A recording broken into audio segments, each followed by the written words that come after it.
E aí, vamos aprender a jogar Lorcana TCG?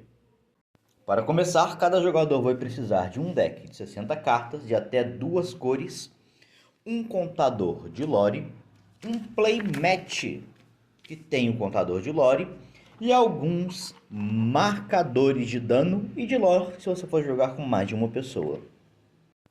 O objetivo em Lorcana é ser o primeiro jogador a chegar de 0 lore até 20 lore. Quando qualquer um dos jogadores atingir 20 ou mais de lore, aquela pessoa ganhou o jogo. Para chegar aos 20 de lore, você utilizará seus personagens e a habilidade deles de fazer quest. Toda vez que você der quest, você ganhará essa quantidade de lore que está escrita do lado da carta do personagem.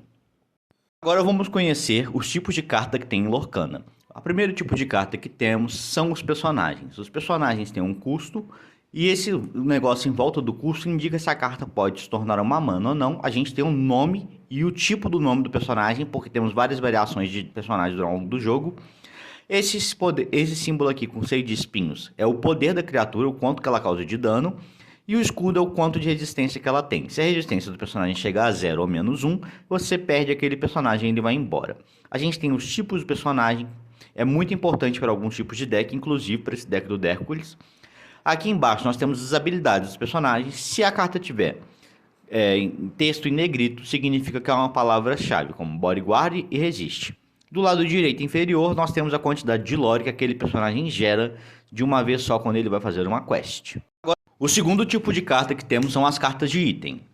Custo, se ela pode se tornar uma mana ou não. Efeito, quando ela estiver em jogo. E ela permanece em jogo para usar o efeito todo turno, a menos que alguma coisa retire ela ou pelo efeito dela ela vá embora. O segundo tipo de carta que temos são as cartas de ação.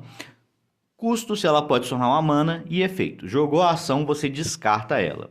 Por último também nós temos os locais. Os locais têm custos, eles podem se tornar uma mana.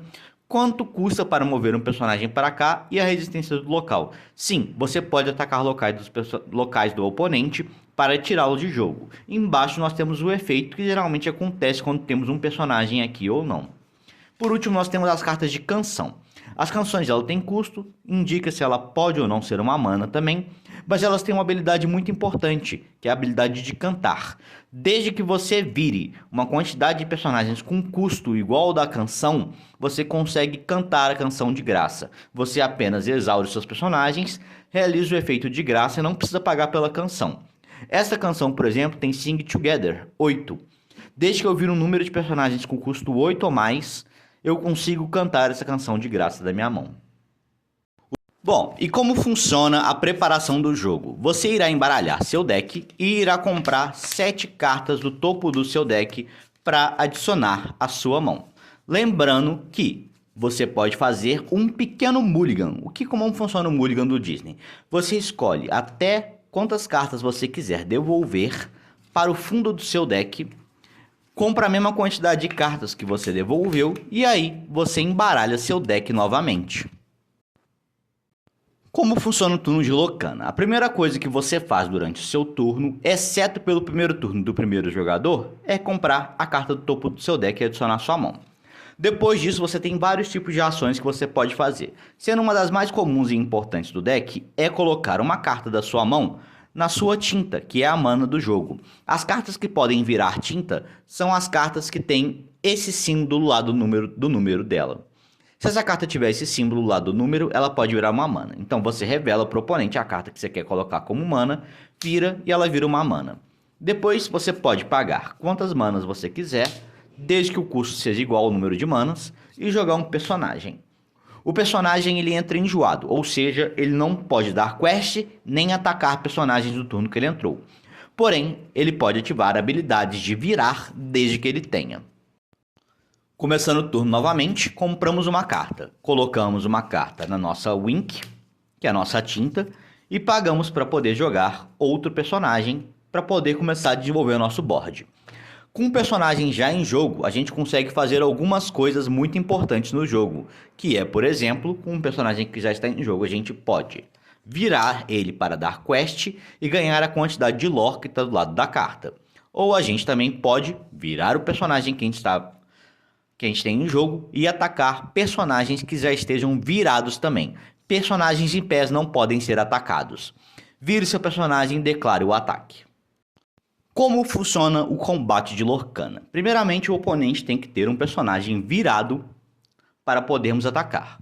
Depois disso, nós selecionamos um personagem nosso que não está virado e declaramos o ataque. Então, eu estou declarando um ataque do meu Robin Hood contra o Scar do meu oponente. A batalha acontece simultaneamente. Então, o Scar vai causar a quantidade de dano no Robin Hood e o Robin Hood vai causar a quantidade de dano dele no Scar. O Scar está causando 4 e o Robin Hood está causando 2. O Scar, como causou 4 e a nossa resistência é 2, o Robin Hood infelizmente é banido do combate e vai embora. Porém, o Scar só tem 2 de resistência. Como o Robin Hood também causou 2 de dano nele, o Scar também é banido do combate. Outro detalhe do combate é que se a força do oponente não for o suficiente para derrotar nenhum dos personagens, você vai colocar uma quantidade de dano nele igual à quantidade de dano que ele está sofrendo. Significa que agora o Mickey só tem 1 de resistência, ou seja, 1 de vida, e o Robin Hood também só tem 1 de vida. Se ele tomar pelo menos mais 1 de dano cada um deles, eles vão embora do jogo e são banidos como um combate normal. Bom, novamente voltando ao nosso turno, vamos comprar uma carta e colocar uma carta na tinta para fazer mais uma mana. Lembrando que sempre quando for colocar uma carta na tinta, revele para o seu oponente o que é, para ele ter informação do que está acontecendo. Bom, com 3 de mana eu posso fazer outras coisas agora, por exemplo. Eu tenho esta canção, ela custa 2, então significa que eu posso usar o Mickey, eu posso exaurir o Mickey porque ele tem custo 2, para cantar a canção de graça, ou eu posso pagar 2 manas e jogar a canção de qualquer forma. Outra coisa que eu posso também fazer é pagar 2 de mana e jogar o meu Imperial Baú, meu Arco Imperial. Ele se mantém em jogo até alguma coisa se retirar ele ou ele mesmo se retirar de jogo. Com os 3 de mana, eu também poderia jogar a Thebes, que é um local que fica em jogo. E não só jogar a Thebes, como eu posso pagar o valor de mover um personagem para cá. Ou seja, eu pago mais 1 de mana e movo o Mickey para cá. Agora o Mickey está em Tebas, o Robin Hood não está, nem o Arco Imperial. Bom, o jogo vai se desenvolvendo com você comprando todo turno, colocando uma carta na tinta, que é opcional, você não precisa colocar uma carta na tinta se você não quiser. Você pode atacar com seus personagens ou dar quest com seus personagens. O momento que você chegar e atingir os 20 de lore que você precisa para poder ganhar o jogo termina imediatamente e nenhum outro efeito acontece, encerrando a partida assim e declarando você como vencedor de Lorcana da mesa. E é assim, pessoal, como se joga Lorcana TCG. Espero que tenham gostado do tutorial, eu acho que ficou mais ou menos, mas deu para entender bastante o conceito básico de Lorcana. Claro que o jogo tem outras coisas que você precisa entender melhor, tipo habilidades, essas coisas e tal, mas quanto mais você for jogando, mais você vai aprendendo. Esse é o básico para quem quer começar e entender o jogo. É isso aí, pessoal, valeu e falou!